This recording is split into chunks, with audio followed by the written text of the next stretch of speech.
40-ന് എത്ര ഘടകങ്ങളുണ്ടെന്നാണ് ചോദ്യം. അപ്പോൾ ഒരു സംഖ്യയ്ക്ക് എത്ര ഘടകങ്ങളുണ്ടെന്ന് ചോദിച്ചു കഴിഞ്ഞാൽ ആദ്യം ആ സംഖ്യ ഫാക്ടറൈസ് ചെയ്യുക. ഇവിടെ 40-നെ ഫാക്ടറൈസ് ചെയ്യുമ്പോഴത്തേക്ക് 2 കൊണ്ട് ചെയ്താൽ 20 എന്ന് വരും. 20-നെ വീണ്ടും 2 കൊണ്ട് ചെയ്ത് കഴിഞ്ഞാൽ 10 എന്ന് വരും. 10-നെ വീണ്ടും 2 കൊണ്ട് ചെയ്ത് കഴിഞ്ഞാൽ 5 എന്ന് വരും.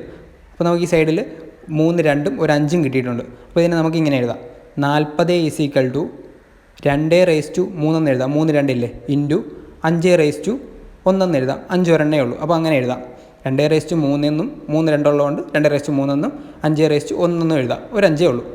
ഇനി നമുക്ക് ഇതിനെന്ത് ചെയ്യാം? ഈ തന്നിരിക്കുന്നതിൻ്റെ പവറുകളോട് 1 കൂട്ടി എഴുതുക. അപ്പോൾ 3ൻ്റെ പവർ 3നോട് 1 കൂട്ടിയാൽ 4 എന്ന് എഴുതാം. 5ൻ്റെ പവറായ 1നോട് 1 കൂടെ കൂട്ടിക്കഴിഞ്ഞാൽ 2 എന്ന് എഴുതാം. ഇനി ഇത് തമ്മിൽ ഗുണിക്കുക. ഇത് തമ്മിൽ ഗുണിക്കുമ്പോൾ നമ്മുടെ ആൻസറായി. നമ്മുടെ ആൻസർ 8 എന്ന് കിട്ടും. അപ്പോൾ 40-ന് 8 ഘടകങ്ങളുണ്ട്.